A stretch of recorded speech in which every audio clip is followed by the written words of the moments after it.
Nous avons souffert dans ce pays-là, nous les guerriers. L'avenir d'Emboshi. L'avenir d'Emboshi.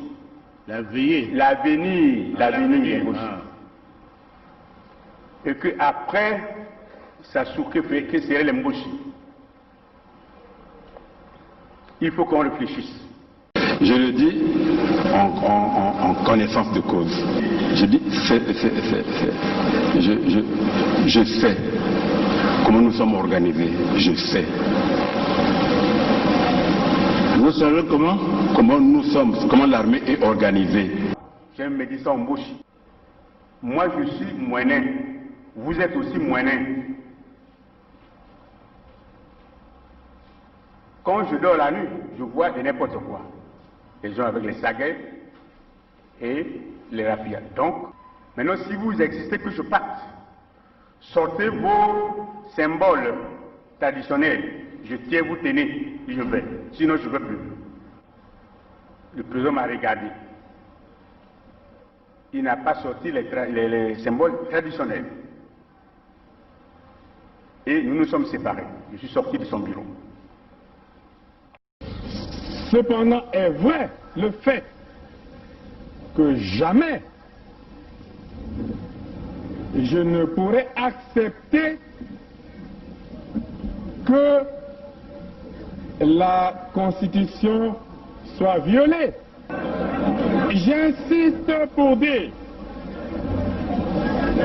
que lorsque la Constitution est violée, les démocrates ne doivent pas l'accepter. Jamais. Jamais.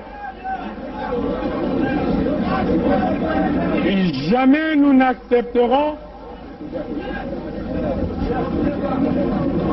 qu'un gouvernement censuré organise les élections dans un pays. Et nous prenons l'opinion internationale à témoin. Jamais. Jamais nous n'accepterons que soient organisées des élections hors la loi. Partout ailleurs en Afrique où les dirigeants se sont permis de méprise sur ces questions, ces dirigeants ont plongé leur peuple dans les drames que nous connaissons. L'espèce de conseil constitutionnel qu'ils ont mis en place à la hâte pour les manipulations politiciennes que vous observez, l'avis du Conseil constitutionnel, c'est un coup d'État constitutionnel. Plus de 70 ans, on n'est plus éligible. Et pour moi, c'est un principe cardinal, le respect de la parole donnée. Accusé d'Abira, puisque vous dites que c'est Nyangambola qui est à l'origine, qui a pris l'initiative du coup, du complot, et vous êtes informé de ce que votre ami et président de la République, sa vie est en danger. Et le danger provient de sa garde, du patron de sa garde. À qui avez-vous donné cette information? D'abord, partant du premier, là vous me rappelez des bonnes choses, j'avais déjà aussi fait, pendant que je remettais la fiche écrite par Bizi, j'avais aussi fait comprendre au président, par lettre toujours, que j'étais inquiet pour sa sécurité. Comment une personne inquiète de sa sécurité pouvait-il s'associer aux gens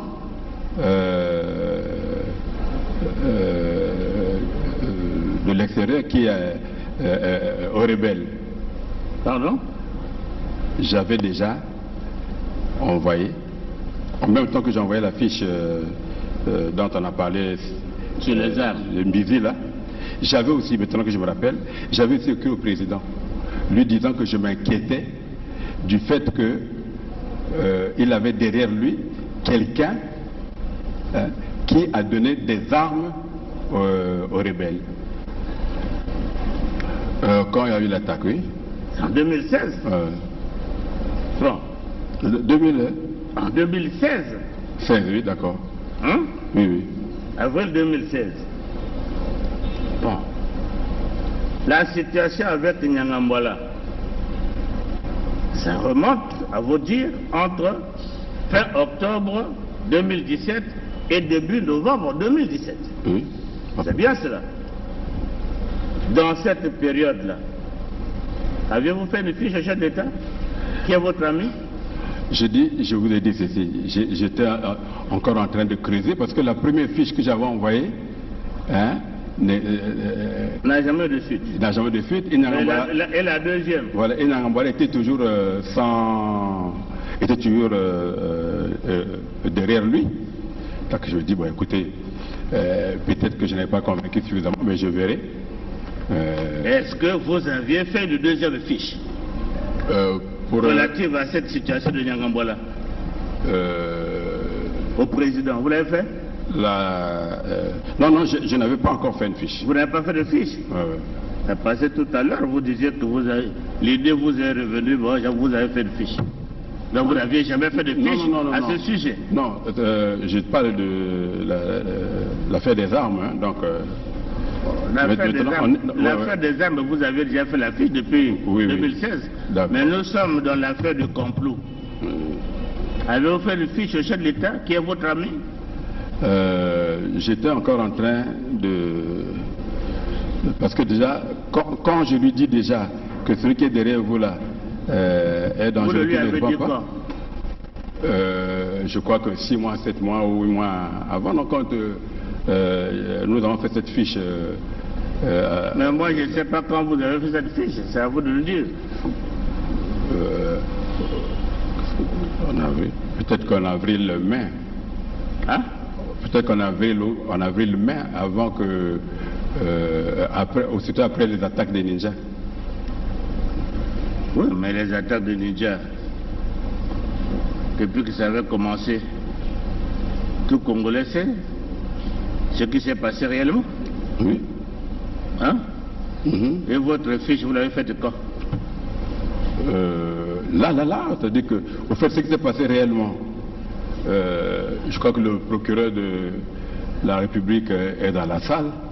Hein? Il a suivi quand vous avez fait la fiche au président? Non. Il a quand même convoqué Nyangambwala, qui ne s'est jamais présenté. Le général Norbert Dabira poursuit ses explications en ajoutant que c'est le général Nyanganga Timbwala qui fournissait les armes au pasteur Ntoumi. Le général Norbert Dabira poursuit ses explications en ajoutant que c'est le général Nyanganga Timbwala qui fournissait les armes au pasteur Ntoumi. Le général Norbert Dabira poursuit ses explications en ajoutant que c'est le général Nyanganga Timbwala qui fournissait les armes au pasteur Ntoumi.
du grand royaume, bonjour grand peuple du grand royaume de Luango. C'est Sa Majesté Tikaya Zinga Ier qui vous parle. Devant Fumunzambi, Yampongo, devant nos ancêtres, je prends la parole aujourd'hui pour vous donner lecture au nom du Collège royal de Luango, au nom de l'autorité royale de Luango. Je prends la parole pour vous donner lecture du décret royal numéro 4 portant cessation des activités du Parti congolais du travail et interdiction de séjour de M. Sassou Nguesso Deni sur le sol du Luango souverain et insoumis. Je disais donc devant Fumunzambi Mpongo, devant Dieu Tout-Puissant, devant nos ancêtres, Boukoul Bitou, je vous donne lecture du décret royal numéro 4. Collège royal de Luango, autorité royale, décret royal numéro 4 portant cessation des activités du Parti congolais du travail et interdiction de séjour de M. Sassou Nguesso Deni. Nous sous-signés, Sa Majesté Makosso V et Sa Majesté Tikaya Zinga Ier, haute autorité du royaume de Luango au sein du Collège royal, décrétant ce qui suit. 1.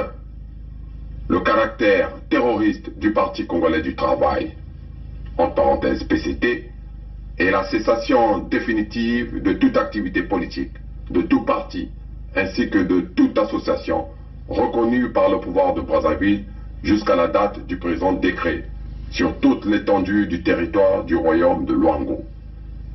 2. La qualité de terroriste à M. Sassou Nguesso Deni, qui a désormais interdiction définitive, quelles que soient les circonstances et les événements, de séjourner discrètement et ou publiquement sur les terres et dans les airs du Luango. 3. Toute éventuelle présence illégale et illégitime de M. Sassou Nguesso Deni sur le sol et dans les airs du royaume de Luango sera considérée comme un trouble à l'ordre public par personne ayant qualité de terroriste. 4. Toute personne physique et ou morale apportant son soutien à un éventuel séjour illégal de M. Sassou Nguesso Deni sur le sol et les airs du Luango s'exposera à des poursuites pénales pour association de malfaiteurs et complicité de terrorisme. 5. Tout citoyen Luango sur le sol et les airs du Luango a désormais le droit, à compter de ce 24 décembre 2020, date d'entrée en vigueur du présent décret, d'arrêter, de faire arrêter, de mettre hors d'état de nuire M. Sassou Nguesso Deni par tous les moyens. Fait à Château, le 24 décembre 2020, Sa Majesté Makosso V, Sa Majesté Tikaya Zinga Ier, Boukoulou, Vandou, Vandou, Vandou. Bon, bonjour à vous, démocrate africain, peuple du monde entier. Tata na mama mbote ya beno, beto ke kwenda na nswalu nyonso na kwenda kutala mukanda yai beto meku yamba, yai meku katuka na bamfumu ya Luango, bayina meku telama na kulosa kimfumu ya Nkadiampe Mamutantu Mukuyu. Bamfumu ya Luango yai ni bao bakaka kimfumu kuna na Luango. Na mvula yai beto kele le 7 juin, bakaka kimfumu ameku telama na kubaka kimfumu kuna na kati ya Luango. Kimfumu ina bame kubaka yau na kati ya Bunkoko pe na kati ya Beto Bantu. Bame kwenda kubaka kimfumu yai na nzila ya mfumu ya nene ya Luango inabake bokila Mani Makosso Sikozo ina vanaka roi ya nene ya Luango yandi ina ya Ntete kutanaka na mindele na kusinye mikanda beno zaba mpe na ntangu ina bakusinyeki mikanda ina bankoko ya munu mpe na kote ya baludima kuna na nzila ina bake bokila Luango na ludima ina bake kubokila bamwala mbungu banaka barwa ya nene bamikaya pongi banaka bamfumu ntoto bantu ya ngolo ya kukuba na kati kuna ya ludima ina beno kena kuwa ya keleve kaka ni ludima yai benge kutala ya buala ya banaka centre ya nene bani kukamba babizunga mingi ya lunyari ya la lukumu ya la bwenza pe na kizunga ya lupulu ina banaka banzila ludima banaka centre ya nene kizunga ya nene ina bamindele ina kuizaka bani kusalila kubaka babima bimvwama kukuma tete na ludima apre baka katuka na ludima kukwena na nzila ya Maluango na sika ya Manima koso shikozo ni kuna bani kubaka babuatu na kukwena na bainzo na bainza ya mputu pampangi ya beto yai ina baka bukila tika ya zinga ya Ntete na makoso ya tanu mekutelama na kwenda kubaka kimfumu ina na roi yai mekufua avombe tukikukota na kati ya mukanda yai betu kuna kutubila beno roi yai mekufua yai vanaka nani ina bake na kubukila makoso ya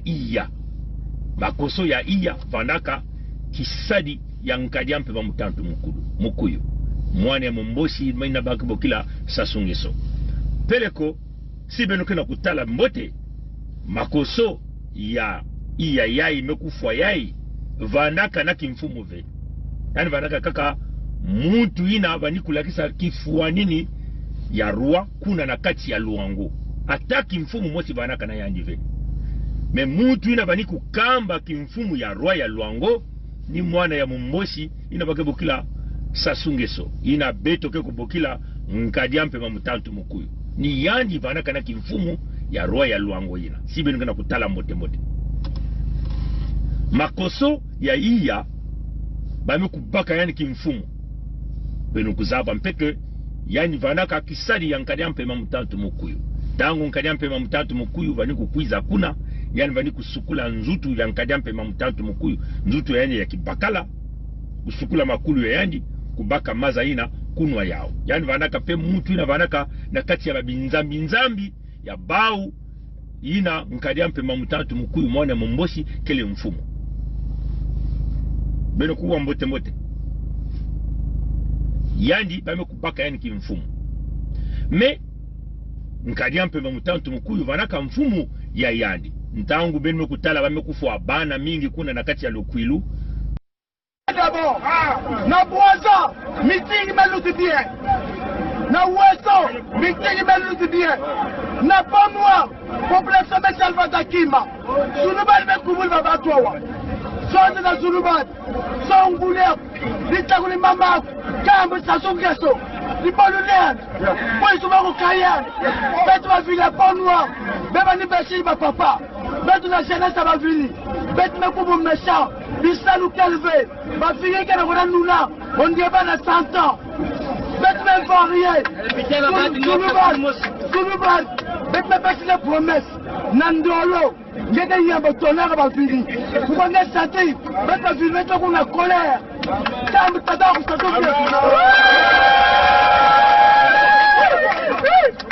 Nkadia Mpema Mutantu Mukuyu ntangu ya referendum yani sonda ka ata diambo mosive yandi kufoka kel kilumbu baba mekuza kutubila beno na mukanda tiani kufoka na kilumbu ya makumi zole na tatu ya ngonda yai beto kele ya ngombe ya 10 na zole ve yake pili na ve beto kana kutubila beno makedika mutindu bantu ina ke kusalaka na nzila ya beto ina beto ke kubukila kitalatala to système ya bevitre ina système ya bevitre ya keleti bantu nyonso ke kutala bantu nyonso ke kuwa bantu nyonso ke zonza na bantu nyonso système ya beto yai nzila ya beto ya kitalatala yai ya kele ti luvunu na kuluta na beto awa asiki mpia luvunu lena kuluta ve beto kele awa na kubasisa makedika na bana ya Kongo samutini nzila ya makedika ke kusadisa ke kubasisa Kongo na kati ya kiasi yina mwane ya mombosi me kukotisa Kongo na luvunu na mfululu na bidilu Roi Makoso 4 yina mekona kufua na mbanza ya Maroka kufuaka na kilumu ya makumi zole na mosi enokuwa batata na bamabo me yani kufuaka ve bamenata ena nzila ya mfuilulu mutindu mukailu na babinzambi ya bao bamekunata ena mutindu mikailu na bamikisi yina mwane momboshi ke kusadilaka beno kuzabati dopi ntama yava ni kusosa bamvumbi ya tata lisuba yina yanime kuzo ya ove yanime nuana beto mpeme kutelama kuningisa dikanda ya tata Pascal lisuba beto metubati beno na kunata mvumbia ya tata lisuba kuna asiki mpia matundu mingi nzambi mewilila dikanda ya tata lisuba mekuwa bame kunata mvumbi ya yandi ve beno mekutala yanime kunata mvumbi ya yombi mvumbi ya yombi mwane ya yombi ina kele mwane ya yombi adoptif c'est-à-dire que ina muntu ya kaka kubutaka ka yombi kubakaka mais vrai tata ya yandi kele colonel Obu Pierre yani mekona kutekisa nzutu ya yombi na nkanyampe ya mutantu mukuyu mentangu yani mekutekisa kuna na owando bantu ya owando mekutelama ni kuna beno kutelama pelo ya owando ina zonzaka nzonzolo ya ngolo ya kukuba na ntangu veni kukunda yombi donc mikisi yani kusalaka na maza wow yani mekusosa nzila bantu ina kusalaka yani ba mikisi mekutuba kifonge kupesa muntu ya Zulu ina kusalati nge kwenda kubaka mwelo ya yandi mpeve ya yandi ngolo ya yandi mikisi ya yandi sa munge kukota na mvula ya mona ya 2021 beno kuwa batata na bamabo nikuna mutindu beto kutubilaka na beno tikilumbu ya makumi zole na mosi ya ngonda yai ya 10 na zole to le 21 décembre wana kilumbu ina ngolo ya inzava ni kufunguka ina beto bukula lomputo baz energy na kukotisa beto na mvula ya mona ya 2021 ya vanaka mutindu mwelo kena kufunguka ntangu ina nyoso yake kufungukaka nkanyampe mpaka kunata beno na banzila ya luvunu na kunata beno na kuvuna beno sam beno kutala badiambu ya kaka samu beno kuvanda vena kati ya ngolo ina ntata nzambi kena kupesa na kusalisa bantu na inza ni kuna yale kutala yale kunatila beno makinu ya yandi na dikangu ya yandi kele mwana ya kento ya yandi ina baka kula blondi yale ni kubina na yandi yale ni kubina na yandi yale kunata beno kizizi ina yale kunata beno penzonzolo ya mwana ya ngwabi ina baka kula Dominique Ngwabi kena kunwana na okemba Dominique Jean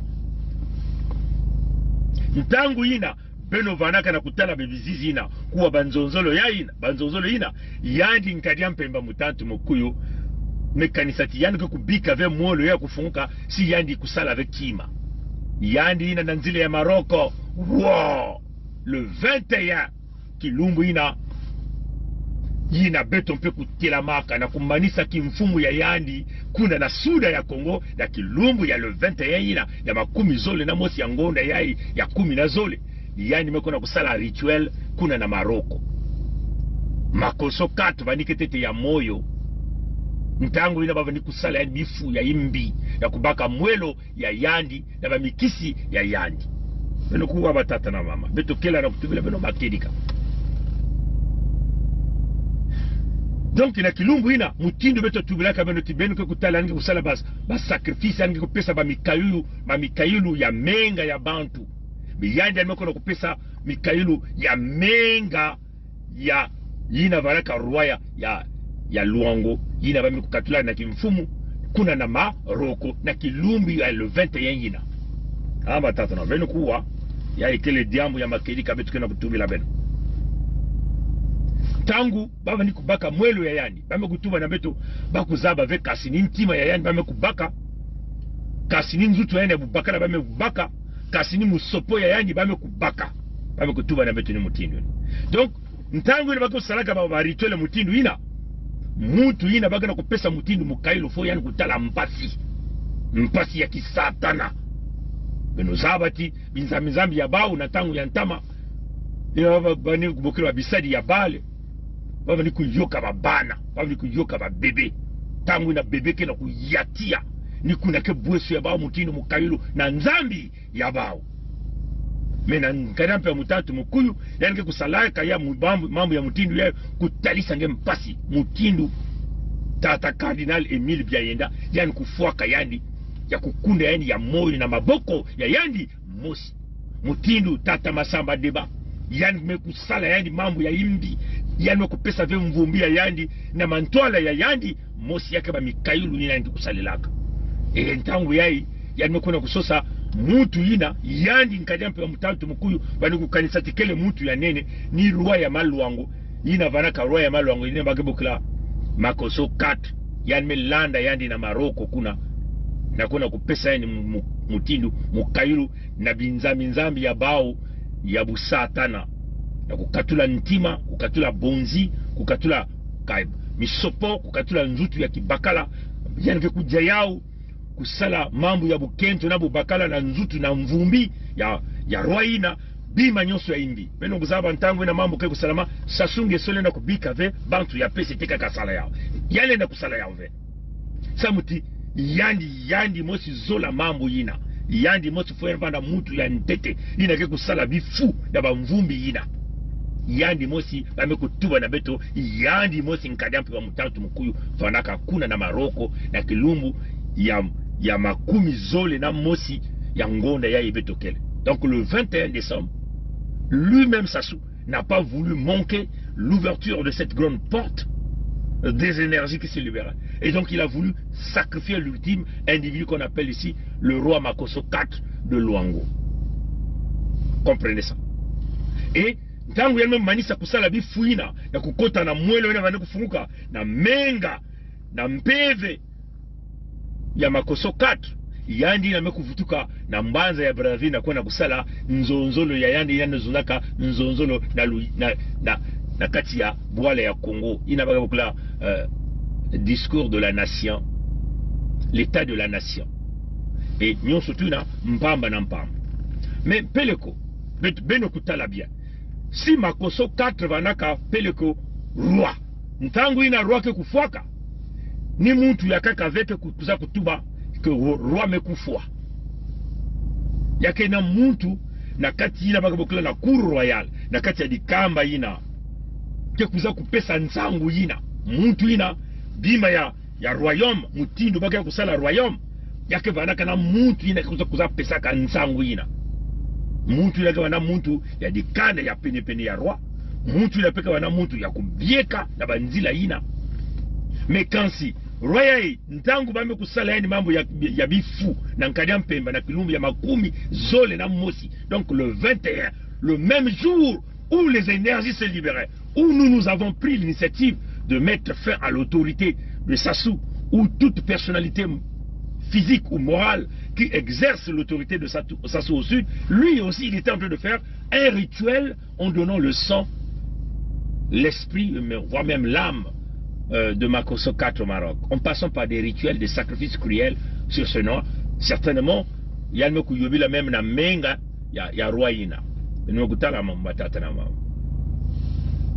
na nimekuta kupesa nsangu ni ambassade ya Congo na Maroc kekuza kupesa nsangu ina inakenda kulakisa tirwa ina vanaka na tana kimfumu motive ape mutindu roi mekwenda na évacuation sanitaire mais dikanda ya yandi ya penepene kele vena yandi yakele mambo ya ngitukulu betu kuzaba tina kaina baka kuzondaka royaume si roi mekufwa ni luyalo ve to muntu ya mpamba ve yekuza kupesa nzonzoli ya mutindu ina tie roi mekufwe yakina muntu kuna baku biekaka kekuza kuspesa ndinga ina me yaye yamekuma ni muntu ya nkadia mpe mutantu mukuyu mumboshi ina kena mfumu ya kizunga ina ke na dikamba ya luyalu ya luvunu ya nkadia mpe mutantu mukuyu ina ke lakisaka lukifuanini ya bao na Maroko ni yani mekupesa nsangwina yani mekupesa ya nsangwina na kutsonika mesibi no kutala mukanda yani mekusonika yake nombre ba mekupesa kuna yake 666 Donc nzonzo lene wa sonika ni mukanda ina numéro yao yakele numéro 666 ina keki dimbu kena kulakisa beno ti yandi mosi nkadya mpe mutantu mkuyu mekuvanda kuna ntangu ina bava ni kubaka mwelo yina vanaka roi ya Luango. Me beno kena kutala tata na batata na mama ntangu ina bana ya Luango kutelamaka ina babakaka kimfumu ya Luango na kuluta na nzila ya Manima Koso Sikozo le 7 juin 2020 beto talaka bantu ina bakebukula ya dikamba ya la cour royale baska kuna na kote ya Luango ba mekutuba tio bantu ina beto kuzaba ba ouve. Déclaration du royaume de Luango. Informé par des canaux non officiels de l'imminence d'une proclamation de l'indépendance du royaume de Luango le 7 juin 2020 par certains compatriotes résidant en France, n'ayant pas été mandatés par nous, nous avons ordonné aux institutions du royaume, à savoir le Conseil des dignitaires de Boali, la Cour royale, les sages de Kouilou et de Pointe-Noire, de faire la lumière sur cette dangereuse démarche visant à morceler la République qui est une et indivisible. Beto kila beto kena kati ya Kongo ya Kintuadi bao ku basi kaka na kupesa ndinga mesamu na iki roya bao mekufua ba mekulema na kubasika na kuza kupesa nsango ti roya mekufua tata na mama yindula beto kena kulakisa kaka beno bifua nini na kulakisa ti roya ina vandaka na kimfumu ve yani vandaka kaka kisadi ya nkanyampe mutantu mukuyu mekima ya kaka beto kena kutuba beto kuzaba tinkanya mpemba mekuvanda kuna yandi mosi na Maroko na kilungu ya makumi zole na mosi na kusala ba rituel ya imbi ina na kubaka mwelo ya rwaina na kati ya bifu ya imbi kutalisa yene mpasi tangu yana kutala mpasi baba baka kusala ba rituel na kubaka babima na kati ya nzutu yani me nkanya mpe mutatu mkuyu zaba ti oh mpamba samuna iki samuti ba Roma Koso 5 na tika ya zinga premier bakaka deja kimfumu ya Rwaina na kuluta na nzile ya Manima Koso Sikozo ya zole ya keleti Rwaina Makoso 4 ya imekufa yai ina ba mekufwa ina bao ba mbochi mekufwa ba bialaka yandi ve na kubiala na kubiala ina baki salaka na nzila ya kubiala ya royaume ya Luango ba bialaka yandi ve ina baki zona kubiala ya Chimbias babialaka yani ve. Donc nyonso tu ba mekusala ba mekona kubaka kaka malédiction ya bao. Donc nyonso tu ba ke kusala mpamba mumpamba ina kana kulagisa kifua nini ya nzila ina.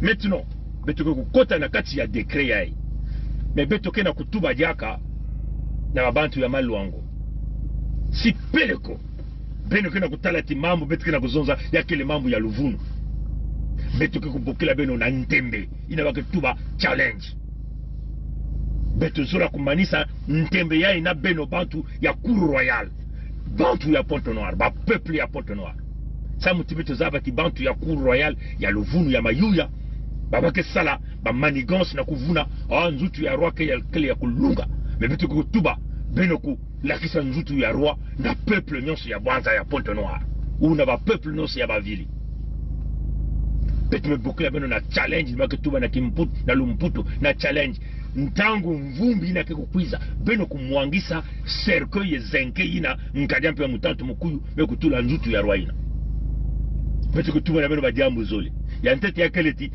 yake kuvanda ve yandi na kati si ya kuvanda ve yandi na kati si ya vana yandi na kati yani kevanda ve na bonzia yani kevanda na kati kuna ve nzutu ya yani kibakala kevanda na kati kuna ve mtima ya yandi misopo ya yandi ke kuvanda na kati kuna ve ina ke challenge tumelo si beno kuna kukanisa ti mambo betu na kutuba yake Luvunu betu meko bokila beno na challenge e ya vanda kaka beno ve bantu ya dikamba parce que beno kuza kuzonza mambo ya Luvunu ya vanda bantu ya Pointe-Noire ke kwena kutala nzutu nyonso mutakala ya roi beto ke kutala entre beno na beto banani kena kutuba makedika beto kuzaba tintangu bake kunata mvumbi na ngeke kutala baina liko kutubaka o ba oke ba mfumo bantu ya Ndwenga ya Pointe Noire ya Kwilu bake kutelama na kunwa na ke bafungula ve cercueil ya Rwaina samle ki bavake manga samti bazabati peleko ya keleve yandi to nzutu ya ki bakala kele na kative ntima yani kele na kative misopo yani kele na kative foya yani kele na kative bonzia yani kele na kati kuna ve na suka vetu metubila benoti ina wave bukla glad mkwenda kutala diaka nkumbu ya yandi vrai nkumbu ya yandi mutini bame kusonika beto yai na source na meku pesa beto information ya epele ko muntu ke na kati ya dikanda ya yandi mosi meku tsonikila beto meku pesa beto témoignage yai na samu na yandi voilà donc il va venir bukla glad Yves Marcel Ibala yanmeku fona bwala ya Amerika di kanda yani ke bananda ka Amerika mesukula mvumbi ke ya kulunga bamekutula mvumbi na kacha cercle bamekufilisa mvumbi kuna na Brazzaville mvumbi ya kulunga di kanda yani ya penye vanaka kuna ntamba filisaka mvumbi ya mpangi ya beto le grand colonel Muzaba Vessian Kouma général le colonel Glad il m'a venu Marcel Yves Ibala paix à son âme. Voilà des militaires formés que je regrette aujourd'hui la mort de ce compatriote Yves Ibala. Encore, je tiens à souhaiter les condoléances à la famille. Ça, c'est avec peine que moi j'avais appris la mort de ce monsieur. Voilà les militaires qu'il nous fallait pour libérer le pays que nous avons perdu. Tangu Mvumbi, il y a Yves Marcel Ibala Kukumaka kuna na Brazzaville, Nkadiampe mamutantu mkuyu mwane ya Mumbosi, mekubaka Mvumbi ina.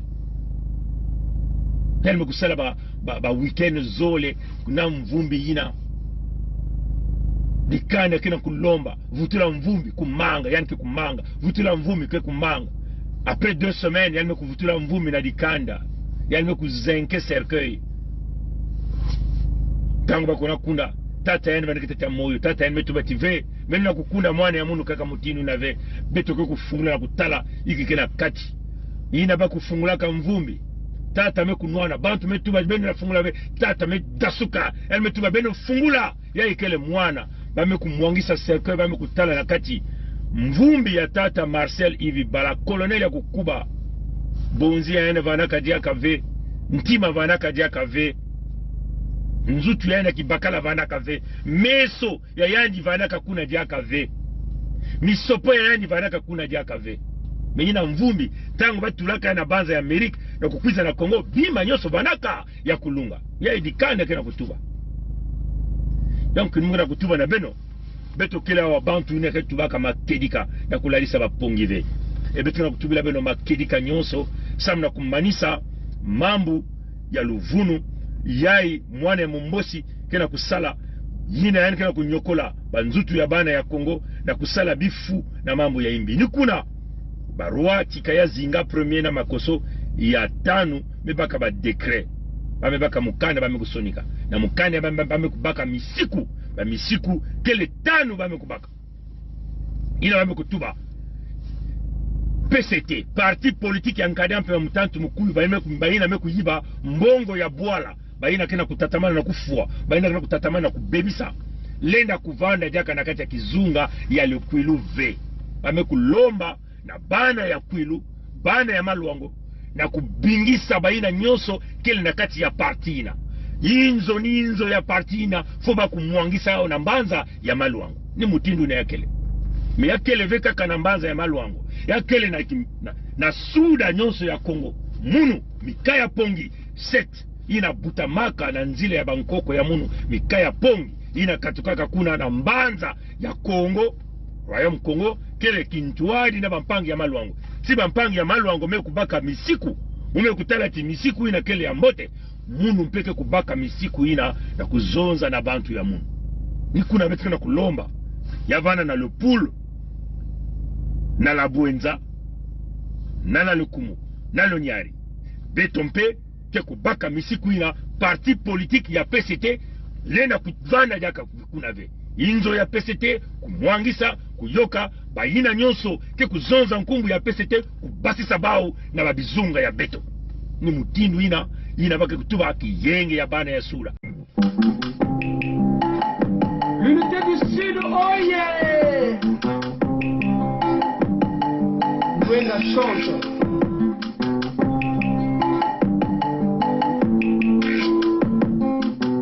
Yekele, mwana lo Sud. Isikanyo sunde mevwanda.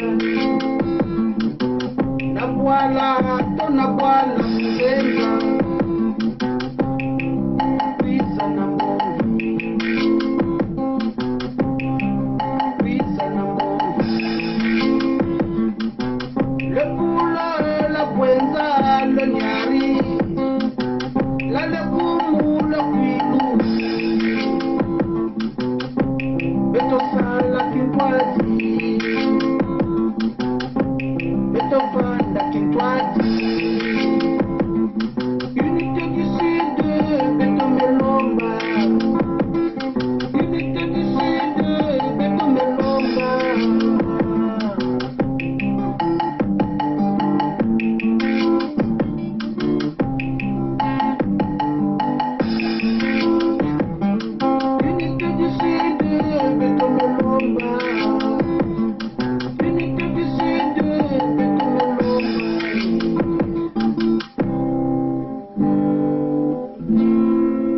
chers amis, chers compatriotes congolais, fils du Sud, Banozonza, Betonion, Sovetuvanda, Muntu, Mosi, unité du Sud, Misapi 5, le Poul, la Bwenza, le Nyari, la Lekomu, le Kwilo.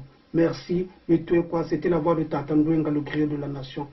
Muti parti na yake muti no parti ya banazi baina bani kufa babantu mingi baina mekufa bana ya Israeli ina bakitu ba Yuda bamekufa bao mingi ni bantu ya PCT kele mutindu bantu ya Germany ya Hitler ina bani kufa ba Yuda beno kuzaba tibeto bana ya Kongo na suda ya Kongo beto kele dikamba ya Tatanzambi samuti mingi na beto na suda mekatuka na nzila ya Royaume Congo ya kele ba dompteur de léopard yake ba bantu ina Tatanzambi yani mosi kuyidikaka pesaka luve ngolo ndwenga ya kuzonza na bibulu ya ngolo mutinu bangosi bango ina ya kele mukailu kekatuka na mutu mosi na mutu ya kidikidive funge kuvana bantu ina dikamba ina nzambe mekusola nzambe mekubieka bame kutuba PCT lenda kuvanda jaka na maluangove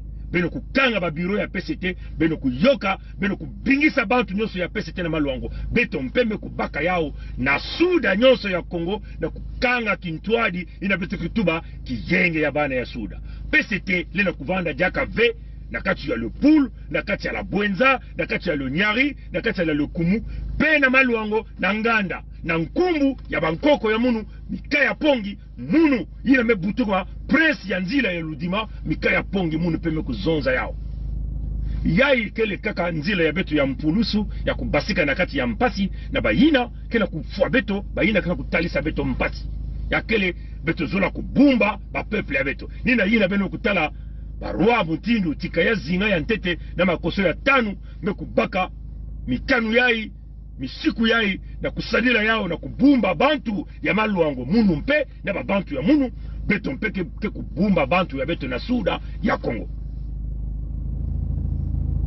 misiku ya zole na dekreba mekusala ya keleti sasunge sole na kukwiza jaka na mantoto ya maluango ve yale na kukwiza jaka na mazulu ya maluango ve benokuwa batatra mama samuti na lumputu bame kutubati yani kele terroriste kele muntu bandi ya nene inake kufuaka babantu inake kutalisaka kizunga nyoso mpasi mutindu yani kena kutala yani kena kufua bantu yani kena kuyiba bimvwama yani kena kubaka kutekisa bantoto yani kele bandi terroriste ya kele muntu benoke landa benoke simba benoke kubula benoke zenga intu benoke zenga makutu mutindu bamindele ke kusalaka bamindele bake kusakanaka ve na babantu ina bake bokola nkumba terroriste ya kele bantu ina bake pesaka ti yani na kuma diaka ve na bantoto ya beno bake tubaka personnage non grata na lumputo yani na kuma diaka kuna ve samuti yanke munguna ya beno yankele munguna ina bakitubuka no mputu ennemi yale na kutula jaka dikulu yani na maluango ve to yavana na bantoto na mazulu na ba voyage ya luvunu ya mpipa yale na kuza jaka kuna ve na ntangu na mpipa na mazulu to na ntoto to na kati ya maza yakele mutindo baki na kukanga lupangu ya maluango na kimpeve munu mpe mmekutala tiyai kele musiku ya mbote mfumu ntoto na kati ya ludima munu mikaya 7 mikaya pongi 7 mekubaka pe musiku yai na bizunga inyoso ya pays dunyari na bampangi ya beto mpe na kati ya lupulu ya bakongo na balari betu na kundima diaka vena kutala mkadiampe mamutantu mukuyu na mazulu na ntoto na wakati ya bamfinda na kati ya maza na lupulu na la bwenza na la lokumu na lo nyari mutindu bampangi ya maluango mekubaka yakele ya kukanga nzila na mpipa na ntangu yakele na kukanga nzila na kimpeve na kinsuni yale na pisa kuna diaka ve personnage non grata yakele iki yakele ti si yani mekukwiza baina nyoso kena mayela ya bunkoko foba kubasisa ba minduki ya kimpeve na kunuanisa yandi na kuzenga yandi intu na kuzenga yandi makulu bisadi ya yandi lena kukwiza kuna diaka ve mutima metuba na misiku ya 3 amekutuba mutu ni nyonzo mutu na kati ya maluango ina kesalila nkadiampe mamutantu mukuyu ina kesusa kubumba babima ya nkadiampe mamutantu mukuyu to kubumba nkadiampe mamutantu mukuyu yani mosi yani mekuma enemi ya bantu ya maluango yani pe mekukuma mutindo bandi ina bantu ya maluango foba kukanga foba kutalisa mpasi foba kudilisa munu mpe mikaya mpongi mekutuba yakele diambu ya mbote sana ba peuple ya beto kuna na kati ya lupul na kati ya la bwenza na kati ya la lukumu na kati ya lunyari beto mpeke kusalila yao baina nyonso ke kusalilaka nkadiampe wa mutantu mukuyu lena kuluta diaka ve ina ke kubumba entere ya yandi ina ke kubumba ba misiku bilele ba bima ba minduki ya yandi na kusala bantu ya beto imbi bau nyonso bakele ba enemi ba bandi ba terroriste. Donc faut beto kukanga bao kusambwisa bao pe kukatula bao na bantoto ya beto samuti bakele ba enemi na kena kutalisa kena kudilisa kena kufwa bantu ya beto ya kele musiku ya mbote deke ya musiku ya kaka situation kwa mosi na ya musiku ya 3 me ya ba mkutuba ya meme na ba compagnie na kena kubumba ba zentere ya nkadiampe mutantu mukuyu kena kusadila kena kufutila baba mpaku kena kufutila baba patente kena kupesa baba mbongo baina kena kwena kusumba ba foto ya bao mutindo betu blaka beno tibeto bilena kufuta diaka mpaku ve tiko tebe kutubila beno ina betu kubakaka misiku yai nzonzole yai na kilumbu ya 10 ya makumi zole na mosi le 21 décembre ina betu bakaka décret betu bakaka ba article mingi ni betu tuba bene na kufuta diaka mpaku ve bene kufuta diaka banzila ve samuti mbongo bene na kufuta kena kupesa bantu ya nkadiampe ya mutantu mukuyu luve ya kuza ba mbongo ya kusumba minduki baka na kuza ba ingwama baka na kusalila yao samu na bao mosi na kutalisa beno mpasi ya keleve na kutunga beno ya keleve na kutunga ba l'hôpital ya keleve na kupesa beno bweso me ya kele na kutalisa beno mpasi. Donc ba compagnie na nyonso ke kusalila jambu yai kuna na maluango to na suda ya Kongo yavana na lupul na la bwenza na lo nyari na la lokumu bao nyonso bakele ba mitantu ina foba kubasisa bao na suda ya Kongo dekret ya 5 ina ba mekutuba ya ini yai umekuzola mbote yai ni dekret ya kukuba ya kumanisa nkadiampe mamutantu mukuyu na suda ya Kongo. Donc ngevanda mwana ya fieti mwana ya kukula ifonge kusalila misiku yai ni yai ke kunata beto ke basisa beto na kati ya mpasi mame kutuba mutindo yai mwana ni mwana ke vanaka na kati ya maluango na zule bantoto ya maluango mame kuzonza yai mekuma mame kupesa nge lulendo ina muswa ina mame kupesa nge kubana na kilumbu ya makumi zole na iya. Donc depuis le 24 ni kulumba kusonika décret. Bame kupesa nge muswa lulendo yina, ngolo yina, luve yina bame kupesa nge.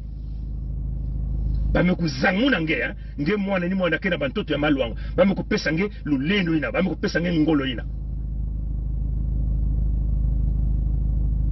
Singe mekutala nkadiampe mamutantu mukuyu kuna na kati ya maluango. Ngeke na luve, na lulendo, na ngolo, na kusimba yandi, na kukanga yandi, na kuzenga yandi intu, na kufua yandi. Tenimokuwa watata na mama. Yai ni yai kena kupesa munu kilengi. Paske ni yai kele ya mpulusu, ya lusalusu, ya kumanisa, bampasi, ya bana ya Kongo. Donc, yai, ni yai mume kuzola mingi. Bame kupesa beto, bampange ya maluango me kubaka yao. Mwana ina kevana kana bantuto ya maluango. Bame kupesa nge luve, lulendo, ngolo, muswa ya kumanisa na luzingu ya nyoka ina kena kumbebisa beto na suda ya Kongo. Ya ikele mambo ya ngolo. Munu mpe mikaya pongi me kutala ya ikele jambo ya mbote ina bantu ya beto kena kudila. Lina kuvana kizunga mosive, ina baka na kufua ntangu nyonso, ina baka na kubelisa balhopital, kufilisa beto na bandiambu, kufua beto ntangu nyonso. Mwe kutala ya ikele jambu ya mbote. Nikuna mwe kutuba. Munu mikaya pongi 7. Kintuadi na bampangi ya maluango, mwe kundima dekre ya na point numero 5. Nge mwana ina kaba na bantoto ya Lupulo, na bantoto ya la Bwenza, bantoto ya la Lukumu, bantoto ya Lenyari. Ngempe mutindu bapangi ya maluango mekuzonza. Nge umekupesa nge to beto mekupesa nge luve, lulendo, muswa. Singe mekutala nkadiampe mara bantoto yange zenga yani makulu, zenga yani maboko, zenga yani intu. Mutindu beto tubaka na maluango bange kubingisa nyoka.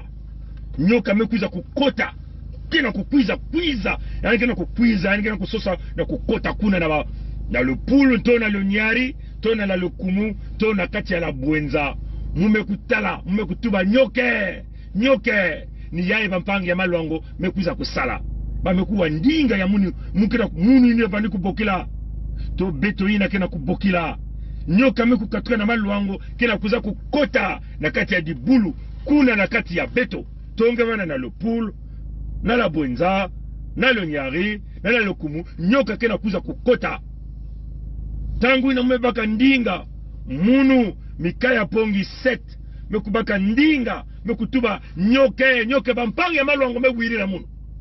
Bame kubaka mukanda, bame kutuba te, nyoka lena kufutuka diaka awa ve. Fobeto kukanga nzila. Singetala nyoka kena kufutuka ngekele na muswa ya kubaka, ya kukanga yani, ya kuzenga intu, kuzenga makulu, kusimba nyoka na mukila mutindu yai, intu kena kulengzila, intu ya kuzenga. Baba me kukanga lupangu. Munu peme kubokila na beno. Mume kupesa beno muswa. Nyoka kena kukwiza. Mutu ke kutelama na luboto ya yandi. Na kukanga nzila. Na kuzenga intu ya nyoka. Mebeno kutala. Mpasi ya beto. Kena kusalama. Na kati ya babuala yai. Samna hiki. Beto kena kulenda. Beto kena mwaba mkwa koso. Que mambo yai kusalama na mbote.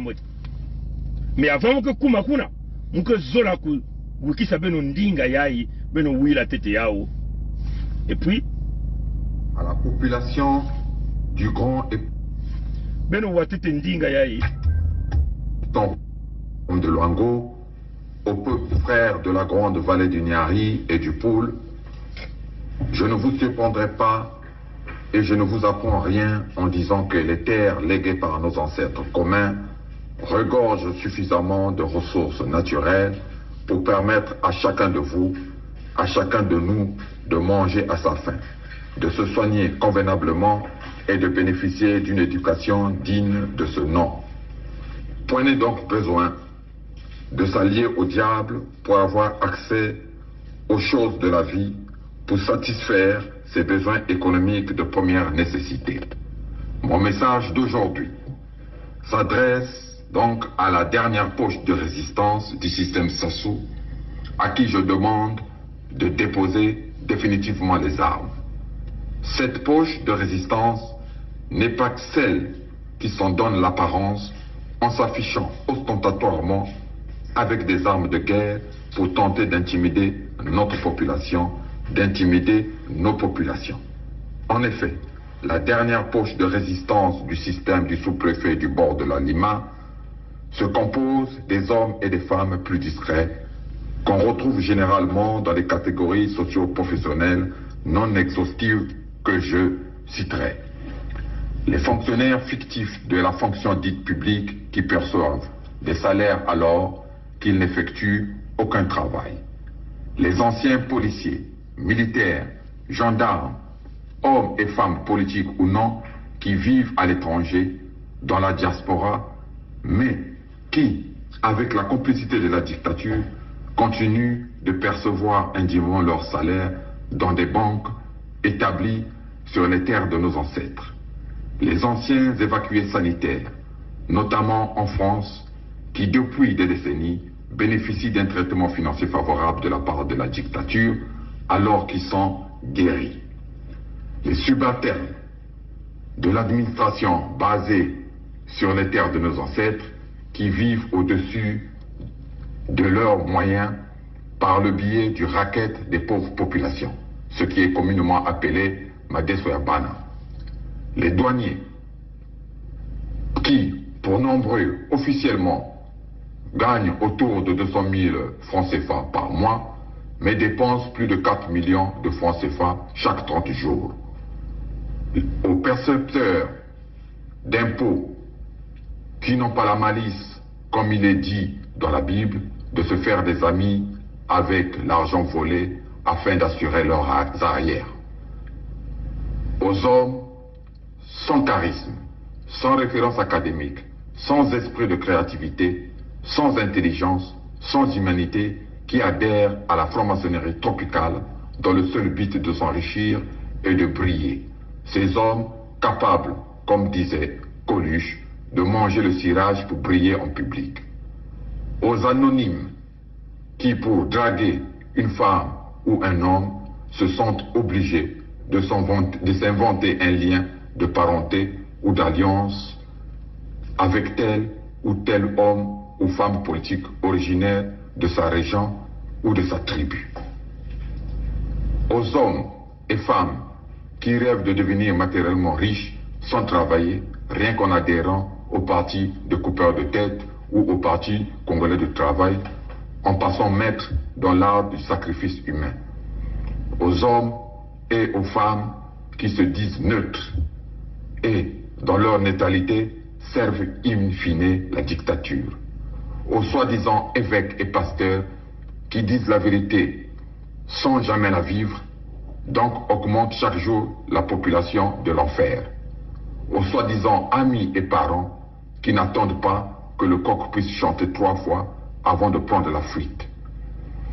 Enfin, je voulais tout simplement vous dire et vous redire que les terres léguées par nos ancêtres regorgent suffisamment de richesses pour permettre d'assurer la joie et le bonheur de tous et pour permettre de vivre en toute sérénité.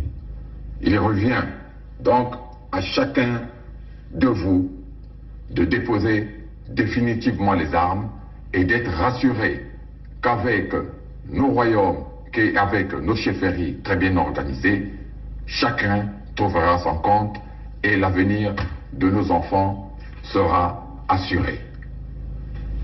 Vive le Luango souverain et insoumis, pour que vivent les royaumes et chefferies unis du Congo. Vive le Luango souverain et insoumis, pour que vivent les royaumes et chefferies unis d'Afrique. Tikaya Zinga Ier, roi du Luango. Bon, voilà, donc ya evanaka diambu ya mbote samna munu na kulutisa ndinga ya mfumu ya beto ina beto kuzonza roi de Luango Tikaya Zinga premier ina yanike na kubokila yanike na kusala mbila ya nsukunu na ba yina nyonso kele na kati ya ndosi ya kukanisa ti luzingu ya bau kele kaka na maboko ya nkari ampe mutantu mukuyu mwana ya momboshi ina waki kutuba sasongeso ya ikele mbila waki na kusala samu na beno ya nsukunu beno ina kena kutatamana na kujiba mbongo ya luyalu samuti mwana ya momboshi kena kubumba beno na mamamu beno na kusala ngeva na mbulumulu ya ntama ina ngeme katoka na Kongo tongeva na mutu vani kusala na regime ya Lisuba unge ketete na kati ya regime ya nkadampe wa mutantu mukuyu ngeke na kuvana na bwale ya mputu kansi lufuta ya ngonda yange kena kutatamana na kuluta kuna na bwala ngeme kukwiza na kati ya la diaspora ninge kena kusala ba mikanda na kufunda ba mpangi na luyalu ya mutantu mukuyu mwana ya momboshi ngei na kena Kongo kena kusala na kati na kote ba mimpepe ya nene kikuza kubwa tona lumputu ba aeroport ngei na kele musadi ya luyalu ngekele douanier tonge kele mbulumbulu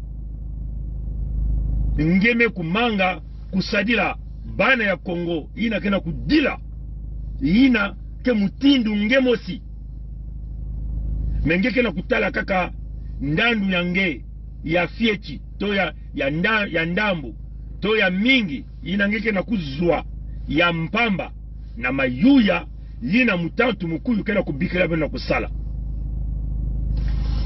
ngeme kubaka munduki ngeme kubalula yao na bampangi yange bame kuma mutindu bantu ya isi ya nzenza na bantoto ya Kongo mutindu betu kutala bambulumulu ya bamboshi ina bame kubasisa na kilumbu ya mazono to ya makumi zole na tano kuna na Kongo na kukanga bana ya Kongo nyonso na kati ya bainzo ya bao na kilumbu ya fete to ya Noel nina beno bake na kuzonza na tata Zinga premier beno tala tata nzambi ya lulendo nkwa lulendo nzambia mpungu kupesaka beto ndoto mosi ina bake mokula Kongo ya kubaka bimvuama ya kuza kutula na isi ya bantoto kuna na Kongo bamaza bamfinda palata wolo pitiloi bagas nyonso ya kupesa beto bantoto ya mbote ina bampangi nyonso na kati ya labuenzaka kuzonaka muzi ya kele bantoto ina ke kubutaka ina singeme kukunda kima yame kupuse ntama mingive yame kukula majia ya mbote ina kele kubieka ina tata nzambi nkwa lulendo nzambi ampungume kupesa beto ya kele kaka yangeve nkadi ampe mutatu mkuyu ke kufua kilumbu kansi beno ina mekumena kuna mutindu ditadi na kubika bana ya Kongo kutala mpasi ina bamboshi mekubaka mbongo nyonso ya Kongo ba mekuyiba nyonso bakara kubingisa bana ya Kongo na kati ya mapangu na bantoto ina bankoko ya bao bikaka beno nina beno pake na kuzonza mingi ya bamboshi mebana kutekisa mapangu na mbanza ya Pointe Noire mapangu na suda ya Kongo samba na kutala ati mambu kena kukwizila na bao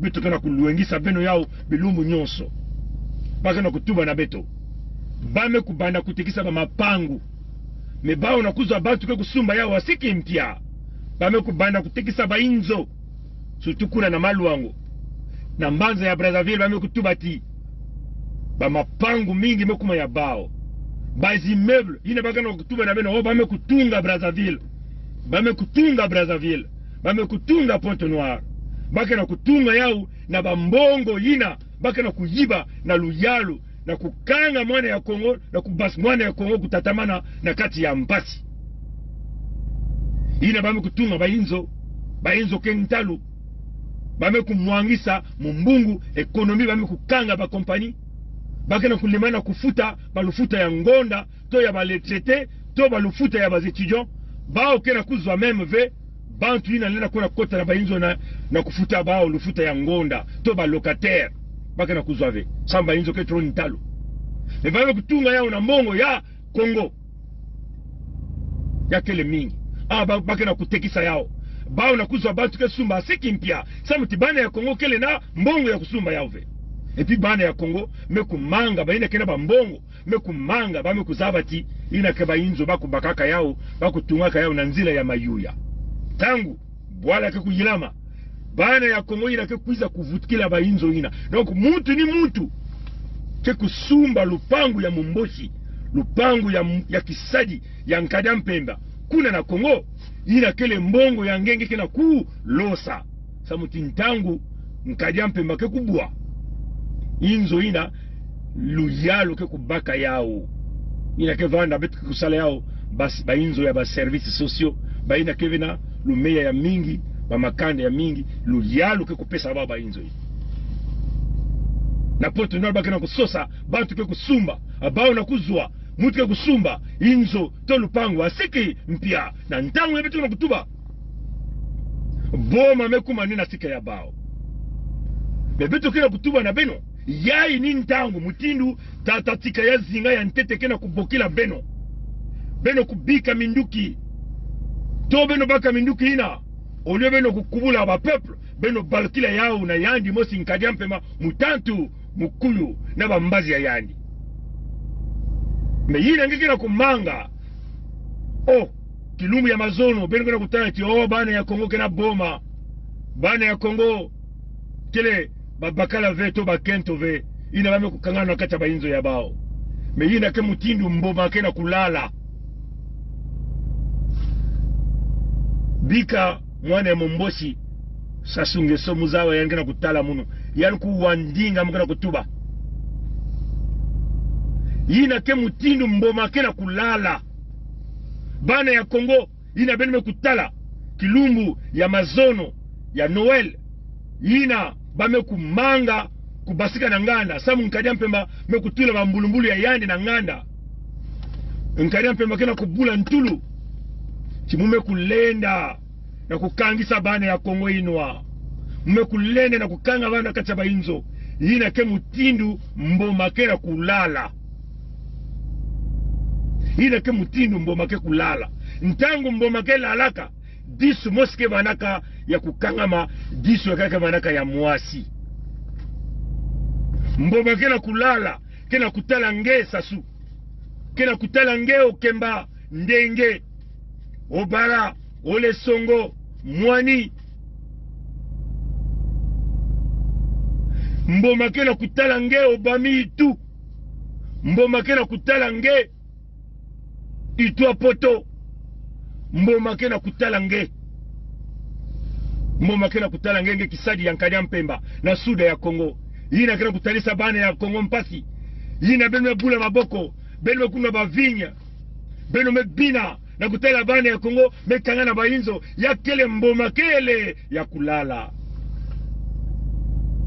si beno banaka na boma samle ki beno bana kutikisa ba mapangu na Pointe Noire bana ya Kongo kele mboma ke na kulala mentangu mboma ke kutelama mboma ke kuenaka na nzira mosi tangu mboma ke bana kwenda na ntwala yani ke futaka yaka manima ve ina ke bana mutindu nyamba ya maza ke kunata beno nyonso bambulumbulu ya kukuba ina betu mekutala mazono na minduki na kubula na kulalisa bana ya Kongo pongi na kutalisa beno mpasi bana ya Kongo nyamba ya maza ina ke kunata bau nyonso tu muzaba ngolo ina kena kati ya beno bana ya Kongo beno ina bame kulosa bame kumanisa ngolo ina bakena kukanisa ti beno nena kutela mave me beno kele mboma ina kena kulala disu mosi kia kukangama ya kaka kia kufunguka kena kutala mutindu yae donc ngei na mekuyiba mbongo ya Kongo mekutunga bainzo do douanier mbulumbulu general ya Buzoba ya Matufi zaba yange ntangu mboma ke bana kutelama nyamba ya maza ina kunata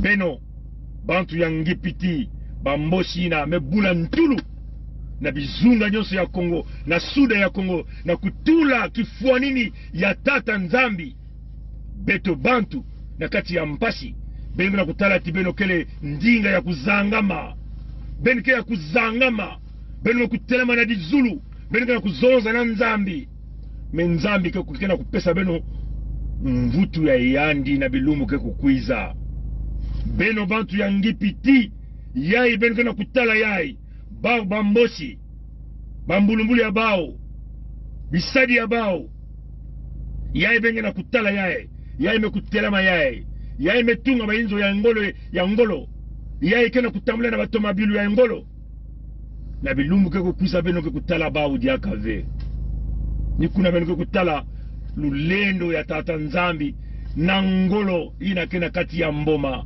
ina kele mwana ya Kongo yai tika ya zinga roi ya nene ya luango kena kutuba na beno yai ni ntangu ya kukota na kati ya resistance ni beto kuiza na kati ya peuple ni beno pakena kupesa pilamosi keba kansi manga yange tatamana na kubina yange tatamana na kubaka ba mpepe yange ya ntalu tatamana na kujja yange na kunwa vinya yange na kunwa Jack Daniel yange bina tuba na bana ni yani mekutuba na kubaka ba bizizi mutinu ngari mpemba bakila mundu bizizi lakisa yana bana ya diaspora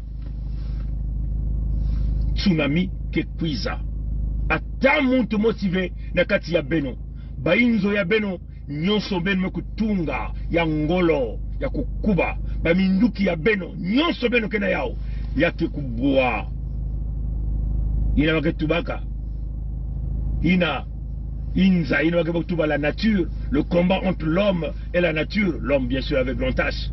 Jamais l'homme ne peut gagner ce combat. Vous finirez, on va vous emporter. Vous, les Égyptiens, que nous appelons les Mbossi et leurs alliés, que vous voyez aujourd'hui, vous ne les verrez plus jamais. C'est le moment de la repentance, hein, en quelque sorte. Il y a une tangu, il y a kuyindula, kufutika manima, kutala veka kapongi kena kutuba, mboma yina kena kata lupangu yangeni baka bukula mwana ya Kongo, ntangu yange kutelawa, ngeke sosa nzile ya kukima ve. Yai ni ntangu ya kufutuka, ya kusosa nzonzolo ya makedika, samu beto kwenda na ntwala. Kiyenge ya bana ya suda, beno kukuba matondo mingi na ngudu ya mbote. Kokoko kongditadi, koko kongditadi, koko kongditadi. Beto ke kutatamana na kukuma babilemba nzao. Beto ke kutatamana na kukuma babilemba nzao. Beto ke kutatamana na kukuma babilemba nzao. Batata na mama, mungu anaka na nsatu ya kusala video ve. Me yae ke mutindu mpeve me kutumisa, mpeve me kuiza kutuba. Ni yao ke na kutuadisa, muno na kuzonza na beno, ni kuna mumezonza na beno. Yae kele pongi ve. Yai kaka ndinga ya yani mose mkwa lulelo kena kuzonza na kati ya kizizi yai beno ke kuzola kave na kati ya intu yai beno kena kuzola kave me kansi kilumbe beno kutubati mtu yai baraka mutinu mumbikudi me kansi mukele mumbikudi ve bika nzambi kusalisa na nkumbu ya tata nzambi mkwa lulendo nzambi ya mpungu na ya bankoko ya beto beno lala mbote abuo pia peut nous aider. Quand on est engagé, la peur s'estompe. Quand on n'est pas engagé, la peur occupe le lieu qui devait être rempli par l'engagement. Je pense aux sportifs engagés, je pense aux militaires engagés, je pense aux femmes engagées dans leur ménage, engagées dans l'éducation de leurs enfants. Elles n'ont pas peur. Elles n'ont pas peur. Les engagés n'ont pas peur. Et si nous, Église aussi, nous étions engagés, nous n'aurions pas peur. Même sans être Saint Ignace qui désirait le martyre, nous serions audacieux pour dire aux politiciens, même aux politiciens de nos ethnies propres, que ceci n'est pas bon. Quitte à ramasser des gifles, quitte à être persécuté, mais on n'aurait pas peur. Je pense que la peur, c'est l'expression d'un vide, d'un manque d'engagement et donc d'un manque d'amour, parce que celui qui aime ne peut pas ne pas s'engager. Quand on aime Dieu, on s'engage. Quand on aime la nation, on s'engage. Quand on aime les autres, on s'engage. Quand on n'aime pas, pourquoi s'engager?